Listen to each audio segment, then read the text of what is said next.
కనిపించదు వాట్సాప్ లోనే మునిగిపోయానే. బ్రేక్ఫాస్ట్ తిన్నావా అంటే 5 నిమిషాలు అంటానే. 5 నిమిషాలు గడిచాక లంచ్ టైంకే వేలేచానే. ఈ కొట్టు బిల్లు కొట్టు జేబులో చూస్తే గాలి కొట్టు. స్నేహితుడొచ్చి నువ్వే కట్టు అంటే నా గుండెకి షాక్ కొట్టు.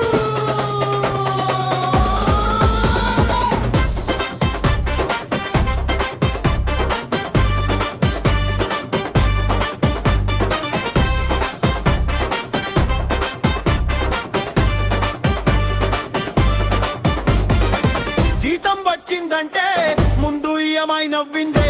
రెంటు కరెంటు ఫోన్ బిల్లు చూసి జీతమే ఎక్కిందే. ఆన్లైన్ లో ఆఫర్ చూసి చాలా చీప్ అని కొన్నానే. డెలివరీ వచ్చి చూసేసరికి ఇది ఎందుకు కొన్నానో అనుకున్నానే.